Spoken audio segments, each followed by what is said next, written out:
Guardians of the B.L.A.D.E. by Adalene Martis. Chapter 17. Coming Clean. A week had passed with Therak, confined to the medical bay, slowly recovering under Nyra's attentive care. The intravenous antibiotics and oxygen therapy had worked wonders. His fever had subsided, and his strength was gradually returning. Regular visits from his purring cubs sped the recovery. One quiet afternoon, as Therak rested on the medical bed, Nyra entered the room and sat beside him.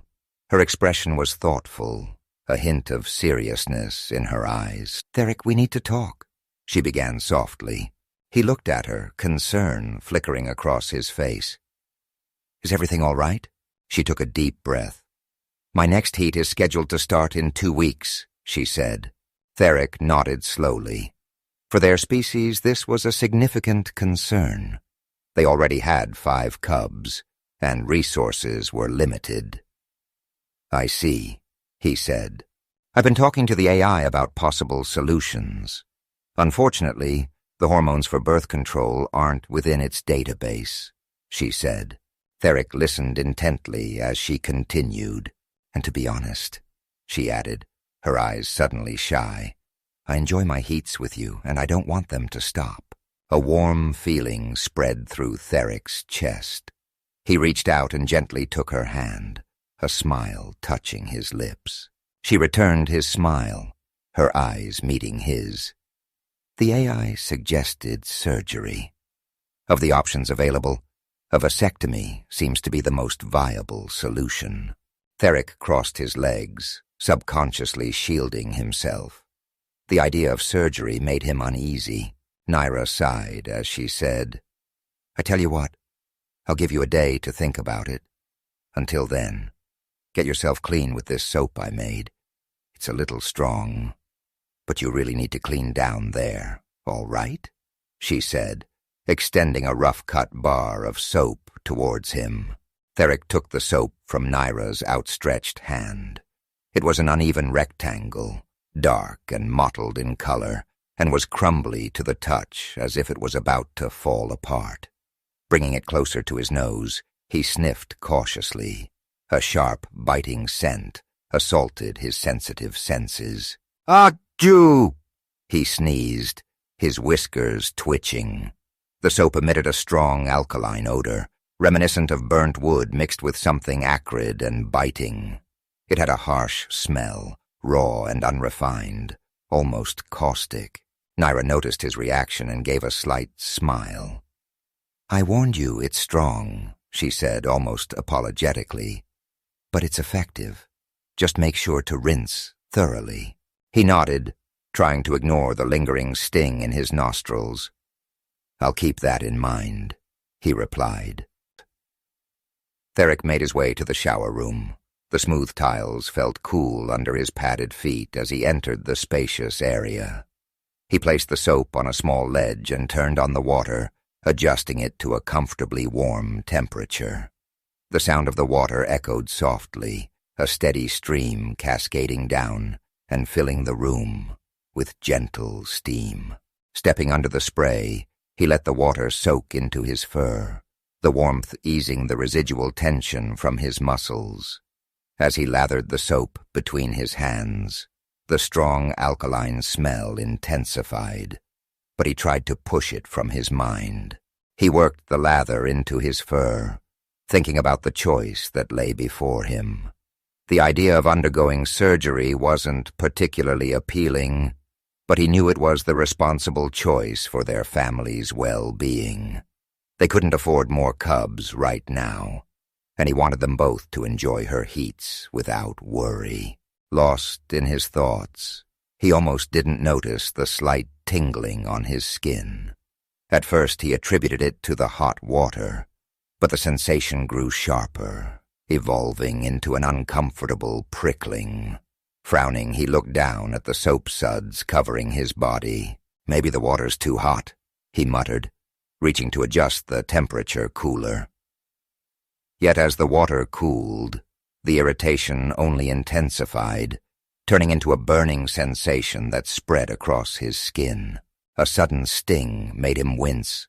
Alarmed, he began rinsing off vigorously, the water sluicing the suds from his fur.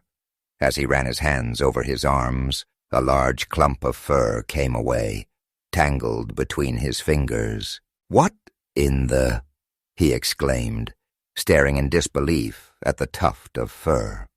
Another searing sensation on his shoulder prompted him to scrub at it, only for more fur to come loose. Panic surged through him as the burning became unbearable. "Nyra!" Therak roared, his voice echoing off the tiled walls. He continued to rinse frantically, the water now feeling like a blessed relief against his inflamed skin. Footsteps thundered down the hallway, and moments later, Nyra burst into the shower room, her eyes wide with concern. The cubs toddled in after her, their curious faces peering around her legs. Her hands flew to her mouth as she took in the scene. "Oh no, Therak, what's happening?" she exclaimed. "The soap burns," he growled, anguish clear in his voice. Nyra quickly sprang into action, turning on additional shower heads and angling them toward him to increase the flow of water. "Hold on, we'll get it off you," she said hurriedly. She grabbed a clean cloth and began helping him rinse, her touch gentle but swift. "I'm so sorry," she said, genuine remorse in her eyes. "I must have miscalculated the lye content," she said. Another clump of fur slid off his arm, revealing reddened skin beneath. "You think?" he retorted, though his tone was more pained than angry. The cubs watched with a mix of curiosity and concern. Ma'um and Ruam peeked from the edge of the room, their eyes wide. Little Lyra stepped forward, her tiny hands reaching out toward the water. "Pop-er!" Lyra called out, determination in her voice. She attempted to brave the spray, but as soon as the water touched her hands, she recoiled with a squeak, shaking them dry.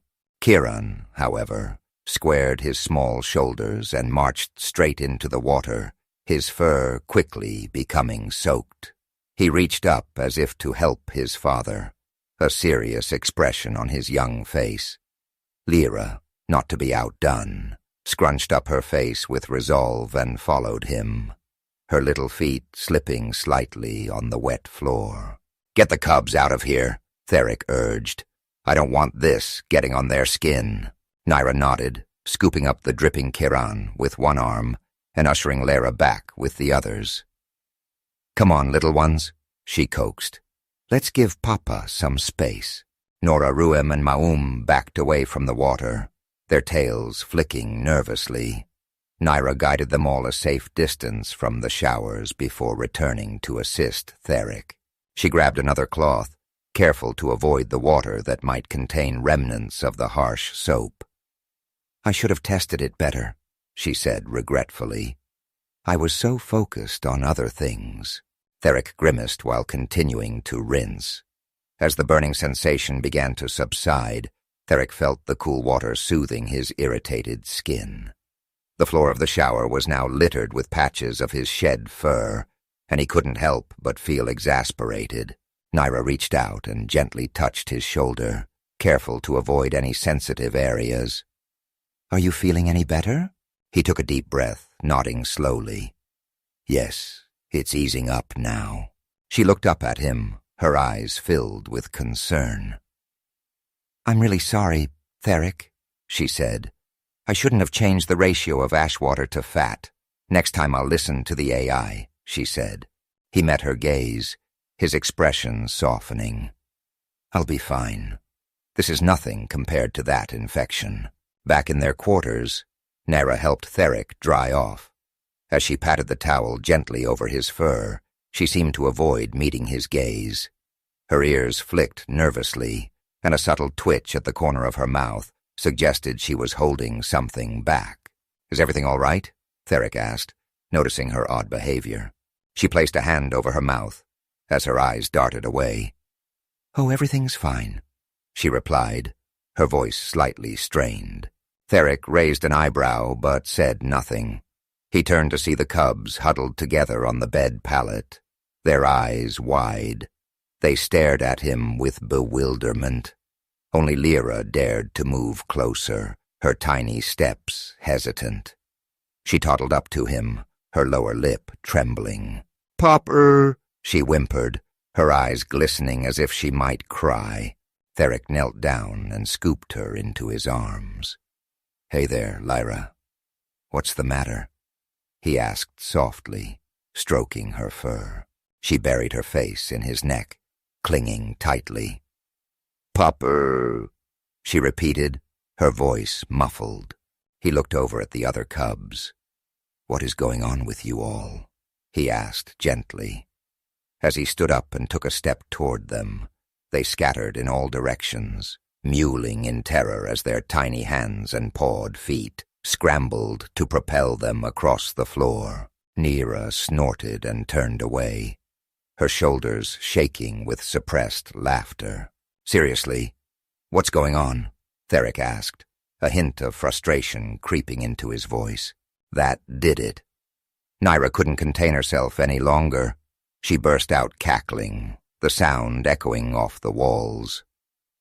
"I'm sorry, Therak," she managed between giggles. "Go look in the mirror." Confused, he shifted Lyra to one arm and went into the attached bathroom, then looked in the bathroom mirror that was mounted on the wall. What he saw stopped him in his tracks. Large patches of his once proud mane were missing, revealing uneven tufts and bare skin beneath. His majestic mane, which he had always taken pride in, was now lopsided with a significant chunk missing from one side. The overall effect was, to put it mildly, disastrous. He stared in disbelief. "By the stars," he murmured. Lyra peeked at their reflection and reached up to pat Therak's bare cheek and sniffed at his striped, furless skin. Therak glanced back toward Nyra, who was leaning against the wall, hiccuping with amusement, tears of laughter in her eyes. Their gazes met for a brief moment, her eyes wide, as she met his stunned expression. Without a word, he shut the door to the bathroom, closing it firmly between them. "Oh no, Therak, don't be like that," Nyra called out. She tapped lightly on the door. "I'm sorry. It's just, you look so different." Inside the bathroom, Therak took a deep breath, trying to quell his embarrassment. He set Lyra in the sink below the mirror, and she gazed up at him with a curious look. "It's all right, Lyra," he assured her. "Papa just needs a moment." Therak examined himself again in the mirror. The sight was slightly disturbing and undeniably comical. Despite himself, he felt the corners of his mouth twitch as he thought about the way his cubs had scattered. The absurdity of the situation began to sink in. "Maybe I do look a bit ridiculous," he whispered quietly. "Therak," said Nyra, tapping on the other side of the door. I'll make an ointment," she said with desperation. "It'll grow back in a year or two. I promise I won't make fun of you any more." "So?" Nyra was abruptly cut off as Therak opened the door while making an odd face. "B.L.A.D.E," he said while flaring his nostrils and crossing his eyes. Nyra snorted, then slapped his chest. "You had me worried. I thought you were really upset," she said. "I was for a bit," he admitted. "But then I realized how happy it made me to hear you laugh." "Oh," she cooed, her expression softening. Her voice settled into a soft purr as she leaned in to give him a hug. Therak wrapped an arm around her and licked the top of her head. Little Lyra placed her hands on them, not wanting to be left out. So they parted and picked her up between them. She immediately rooted at her mother's breast. Nyra pulled up her shirt so that she could latch. Little Lyra suckled loudly between them, purring as she did so. As Therak's eyes lingered on their baby, he could feel a rumble building in his own chest. However, he had something to say before the instinct to cuddle became too strong. "Nyra, I thought about the surgery, and I think it's the right thing to do," he said. Nyra nodded, her expression becoming serious. Okay. I've been practicing a surgery simulation the AI made, and it seems simple. Simpler than soap? He asked. Therak, I wasn't just making soap. I was taking care of 5 cubs on my own and studying how to be a surgeon. I can do anything, but not everything, she said defensively. Would you like some help? He asked. Nyra's eyes blinked as if she hadn't thought of that. Then she brightened. Actually, making soap is like cooking. I think you'll be great at it. Come here.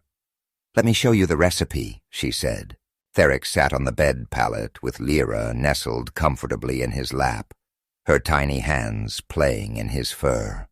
Nyra settled beside them, holding the datapad out for him to see. Here, this is the recipe I used, she said, pointing to the datapad, his eyes scanning over the list of ingredients and the detailed instructions. As he read, he focused on the various processes described. There's different techniques, each requiring different curing times, he mused aloud. Did you use the hot process or the cold? He asked, glancing up at her. The cold, Nyra admitted. I didn't have the time to sit and watch it cook. He nodded thoughtfully. That's the problem. The cold process takes much longer. The lye didn't have a chance to fully saponify with the fats, leaving it too alkaline. Let me see that, she said, taking the datapad back. As she reviewed the information, her initial surprise shifted to admiration. You're right, she acknowledged, handing the datapad back to him with a slight smile. Therak puffed out his chest. Of course I'm right. Never doubt your captain when it comes to something that can be made in the kitchen. Nyra snorted. Very well, she said, her eyes meeting his. I'll leave this in your capable hands, Captain Cook. Therak shoved her lightly in reaction to the cheeky comment, causing her to flop over on the mattresses. Hey! Nyra snarled with challenge. Then she hopped on him playfully. However, he easily flipped her onto her back and pinned her down, smothering her in kisses. Nyra squirmed under him as he tickled her with his tongue. Therak, stow up, she managed to shout between giggles.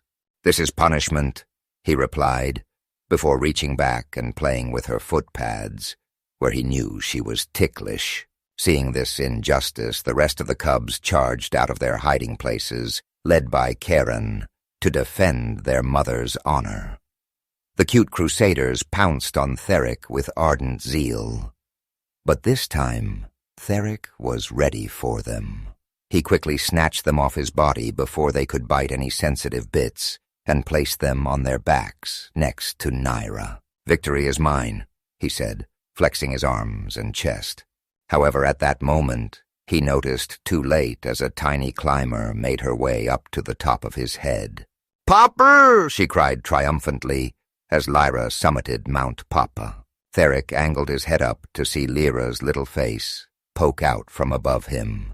She then leaned down and started kissing his forehead, her eager purr sending waves of adoration coursing through him. Therak melted under her love and flopped to the ground, defeated.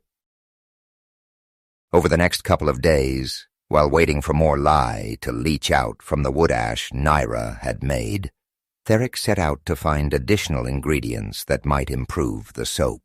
Using his keen sense of smell, he explored the surrounding area, examining the local flora. He discovered a spiny bush with thick, fleshy leaves that seemed untouched by the local wildlife, a promising sign. Collecting an armful of the stiff leaves, he brought them back to the lab for analysis. The scanner revealed that the leaves contained anti-inflammatory and antiseptic properties. Pleased with the discovery, Therak considered adding the plant's gel to the soap recipe. He approached the AI console. Tell me how to incorporate this plant's gel into the soap, he commanded. The AI remained unresponsive, its screens displaying only standard readouts.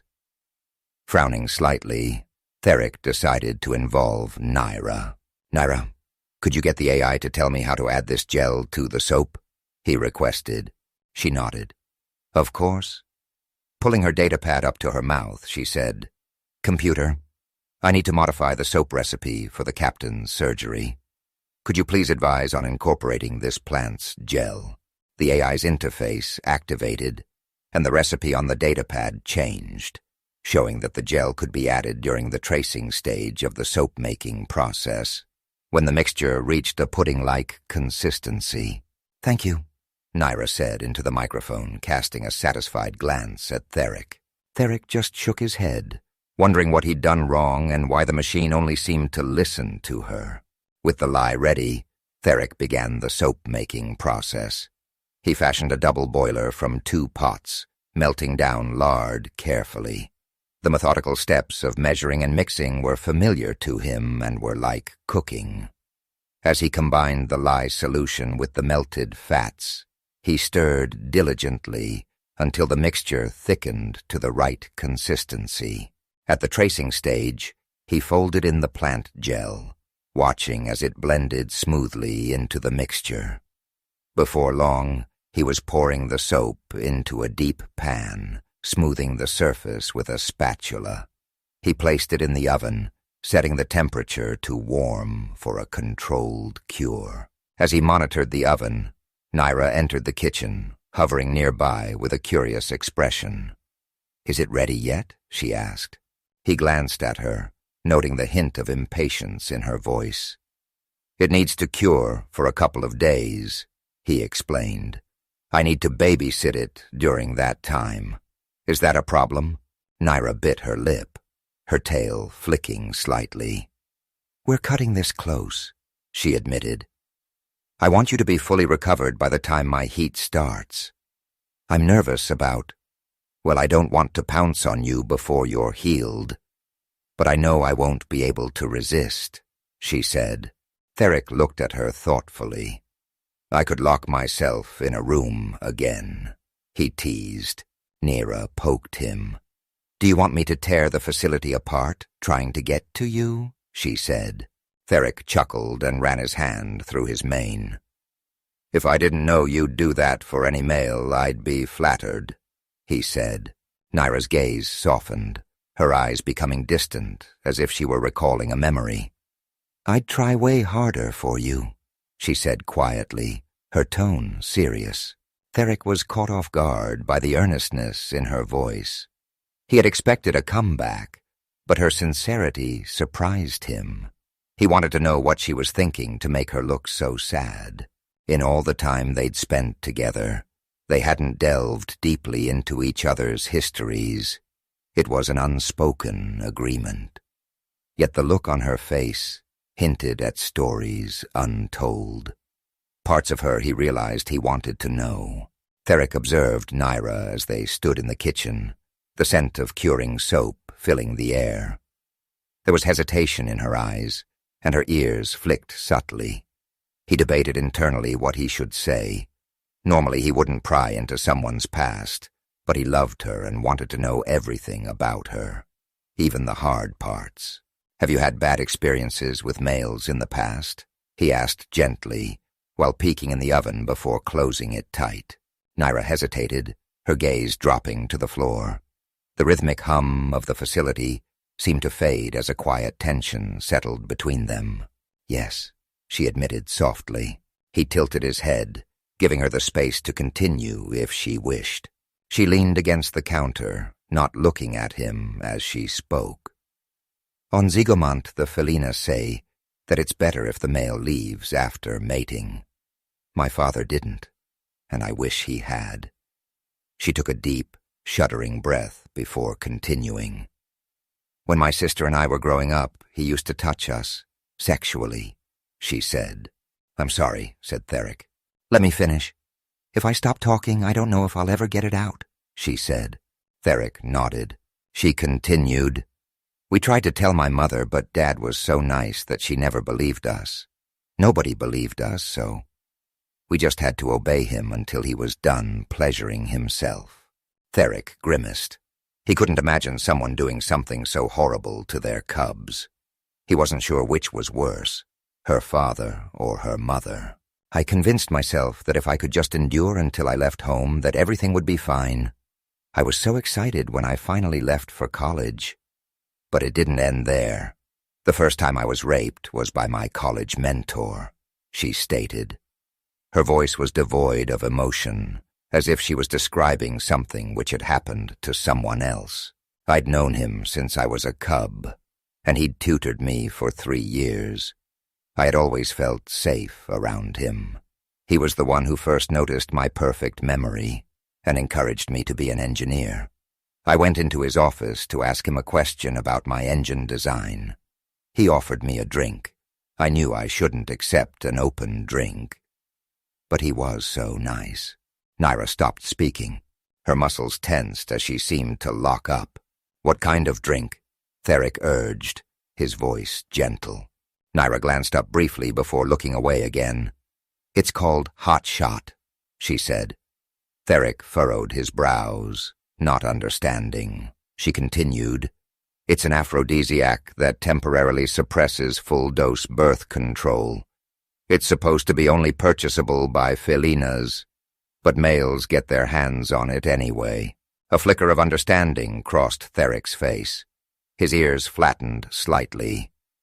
"That substance, I've heard of it before," he murmured as he recalled headlines about a vile new drug that tourists from Zigamont were using to manipulate Feran felina. "Do all felinas in your society have access to it?" Therak asked. She nodded slowly. "Do they not in Feran territory?" she asked, genuinely curious. He shook his head firmly. "It's extremely illegal where I'm from," he replied. "That drug is one of the reasons why the war started." Nyra's eyes widened in surprise. "I don't understand," she said, her brow furrowing. "In school we were taught that your people invaded us without provocation." Therak sighed, then cracked open the oven. The soft bubbling of the curing soap distracted him momentarily before he looked back to Nyra. "That's what they told you, huh?" he said, a hint of sadness in his voice. Seeing her puzzled expression, he lamented, "I suppose it's true that history is written by the victors." He rubbed his forehead wearily. "To think the same thing happened to you that happened to our princess." Nyra's ears perked up. "What happened?" she prompted gently. He took a moment to gather his thoughts. "Before the war, the king's daughter and many of our young elites attended a soiree with youths from other systems," he explained. "One of the males from your system asked the king's daughter to go into heat with him, but she declined. It became a humiliation to him as her friends insulted him for even thinking he was in the same league." Nyra listened intently. The calmness and gentle warmth of the kitchen surrounded them, but Therak's eyes were distant. He was in the past, watching news reports while gathered around a datapad with his horrified parents and siblings. During the party later that evening, someone spiked the communal punch bowl with that aphrodisiac. Therak continued. "As a result, many of our noble felinas were affected without their consent. The entire gathering devolved into a giant orgy. Our princess and her friends' humiliation by your society's delegation was recorded and spread across the galactic network." Nyra's eyes widened in disbelief. "That's terrible," she whispered. "It was a profound violation of our values," he said softly. "In Feran culture, a felina's right to choose her mate is sacred. This act stripped them of that choice and dishonored our entire way of life. We couldn't overlook it. The continued production and distribution of that drug by your government became a catalyst for war." She was silent for a moment, absorbing the weight of his words. The gentle aroma of the curing soap seemed almost incongruent with the heaviness of their conversation. "I never knew," she said finally. "We were always told a different story." Therak's lips pulled into a deep frown. Then he sighed. "That's not your fault. Anyway, were you able to get justice for what happened to you?" Nyra looked down at her hands, her fingers tracing patterns on the countertop. "After what happened with my mentor, I told my parents. she said quietly. But my father didn't see the problem. He thought it was a good match. Later, my mother confided that my father had done the same thing to her. She said that I should be happy it was with a male who would stay with me, and that I'd learn to like it over time, she said. A deep sorrow settled in Therak's chest. I'm so sorry you had to experience that, he said earnestly. No one should have their choices taken away. She gave a small, bitter laugh. Wait, it gets better. Next I went public with what happened, she continued. But my mentor claimed I'd seduced him. I was expelled from the school before I could graduate. Me, their top student, expelled. Therak reached out, placing a comforting hand on her shoulder. That would have never happened in Ferran society, he said gently. Your mentor would have been held accountable by your pride, dragging him into the streets to tear him apart. The judge would have understood. Nyra laughed lightly. Thank you, Therak. But violence isn't allowed in my society. At least not physical violence. The government would send soldiers to stop that immediately. However, emotional violence is apparently just fine. We're supposed to protect ourselves from that, she said bitterly. Every young felina learns to be cautious about what they drink. But the males are clever. Nearly every felina I know has been dosed at least once, she said somberly. Could you do nothing? Therak asked, feeling a heat rising inside him. Believe me, I tried. I took it to court. But the authorities sided with him, claiming that since a male can't get erect without exposure to felina's pheromones, that it's always the felina's choice, she said. Therak's expression hardened. She looked up at him, her golden eyes clouded with old memories. I was financially destroyed. They ordered me to pay his court fees, and I still had to pay for my education, even though they refused to give me my certs. For as long as I can remember, I would look up at the stars and think that I was going to visit them one day, that I would be free one day. And I worked so hard. I got internships at the spaceport and was one of the best mechanics they had, even though I was still in college. I was the top student, specializing in engine design. I spent my whole life trying my best to earn that freedom, and all of it was taken away. I couldn't even get recommendations from anybody. They had destroyed my reputation. I was looking at spending the rest of my life, repaying loans and never seeing space. After that, she said, voice low and slightly unsteady, I gave up on life for a while until my sister showed me a leak of Ferran base codes and locations online. Untold riches were waiting to turn our lives around, she said, abandoned across the quadrant, and she knew how to get them. She had managed to get into a high-class social club and wanted my help to snag the spoiled sons of the Zygomanti-Lan trade fleet. That's when I made a terrible choice. I decided to join my sister and use my heats to worm my way into the bedroom of a rich boyfriend. I hated it, every second of it, but I was desperate. I was willing to do anything to break free from my old life. Therak listened intently, his gaze softening as he sensed the pain threaded through her words. Nyra took a steadying breath before continuing, her tail flicking with agitation as she recalled the past. On days when I'd had enough, it was my sister who encouraged me to keep trying. Nyra went on, a bitter laugh escaping her throat. She tried to help, in her own way. She was always so ambitious, working hard to get us connected with these powerful people. She introduced me to bodyguards, to her friends who had ties to the elites, and eventually, while she was sucking his bodyguard's dick, I burst in on the boys' club and pitched our scavenger plan, gushing over how well I could build the best spaceship. I was naive.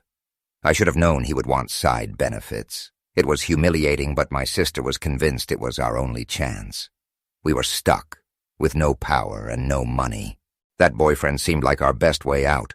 My sister was so jealous that I caught the attention of the wealthiest male there. Nyra sighed before continuing. But she shouldn't have been.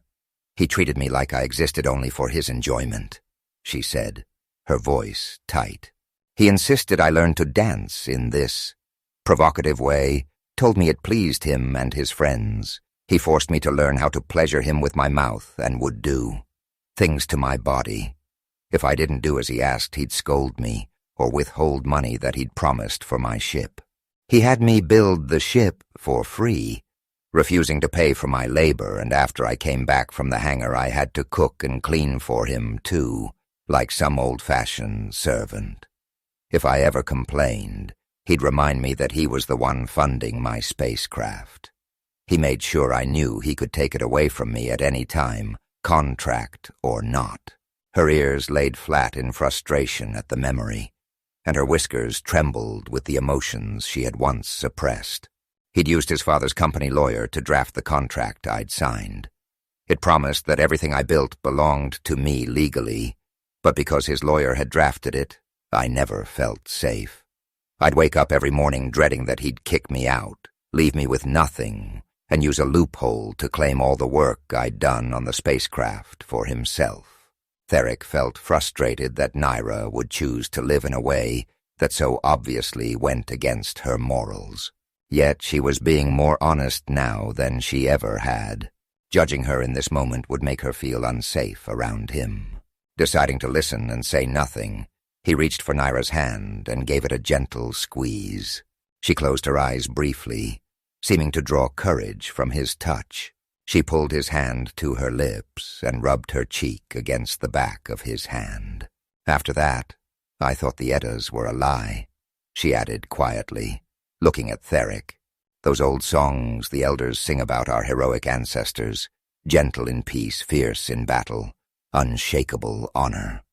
I figured they were just myths to make little girls like me hope for a good male. But here you are, a living contradiction to everything I thought I knew. She paused, her gaze drifting as if replaying scenes in her mind. I was so afraid I'd never escape him, she whispered. Even after we had a written agreement, he lorded it over me, acting like he owned me, the ship, everything. He made himself captain, and I tiptoed around him constantly, worried my next word would make him yank funding or kick me out. I can't tell you how many sleepless nights I spent, lying awake, rehearsing what I'd do if I lost everything. Releasing a breath, Nyra looked down at their joined hands. When I met you, she said softly, I was sure you'd be the same way, or worse. But you're so different. Nyra laughed once and shook her head, closing her eyes. What's funny? He asked. She gave him a sad smile. I was just wondering if it's wrong of me to feel happy. Do I deserve to enjoy life after everything I've done? And with my sister's murderer. Nyra's voice caught in her throat, her eyes widening as she realized what she'd just said. A cold jolt of shock coursed through Therak's gut as he recoiled from a sudden realization. It was a thought he'd had before, but had suppressed. The feline that he had killed was Nyra's sister. He turned away, not able to look her in the eye. The gentle hum of the oven filled the silence that followed. Therak took a deep breath. I'm sorry, he said. I thought I told you to stop saying that, she said. Nyra reached out and gently pulled on his chin till he was facing her. But, Therak began.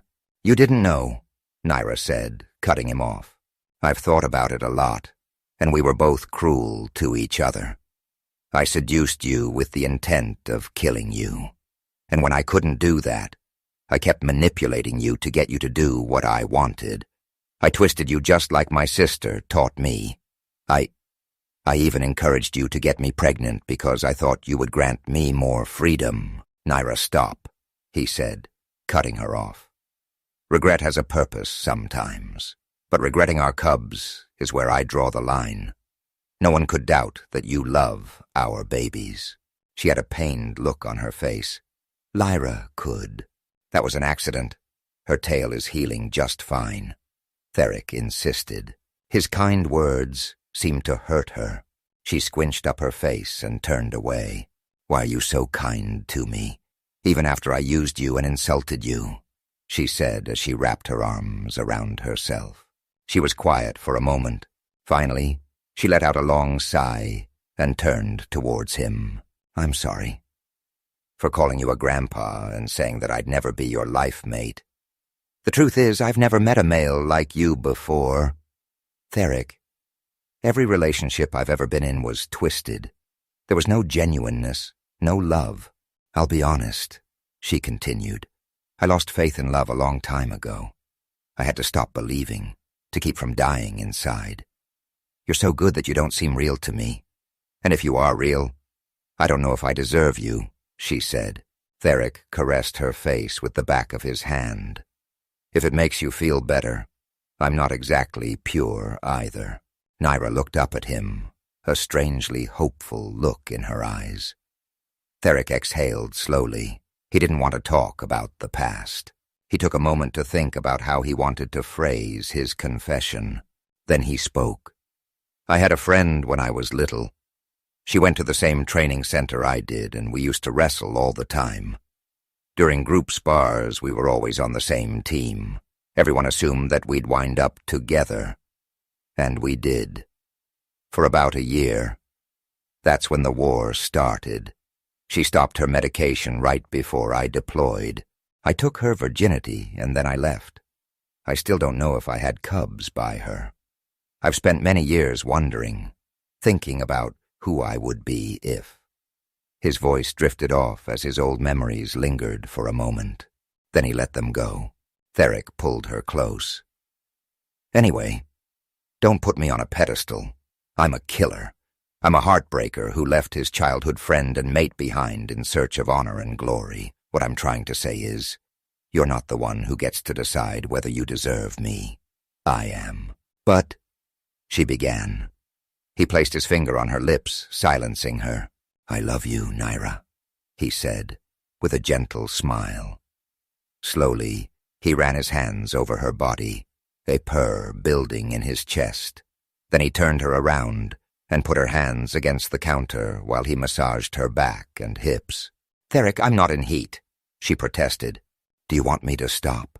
he said as he kneaded her muscles with his hands.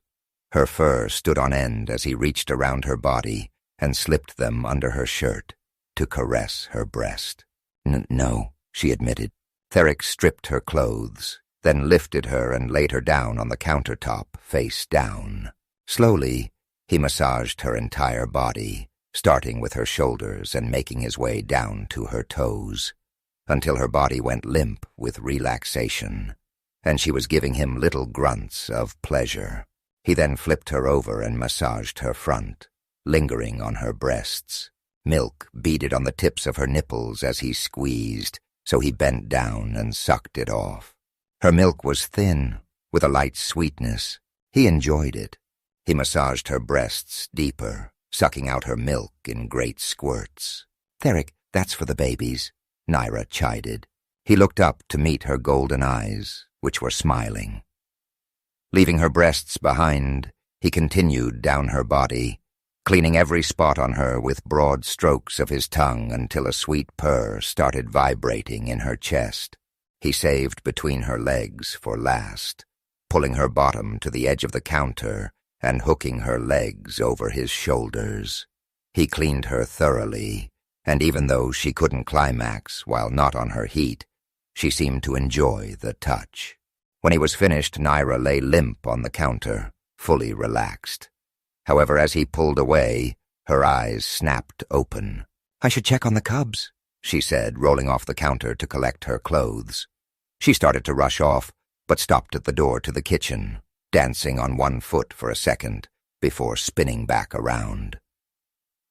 She ran to him then, jumped into his arms to kiss him passionately, all over his muzzle, rubbed her face against his, then hopped off. Therak was stunned as she ran back out the door. "I love you," she called, her voice echoing from down the hall.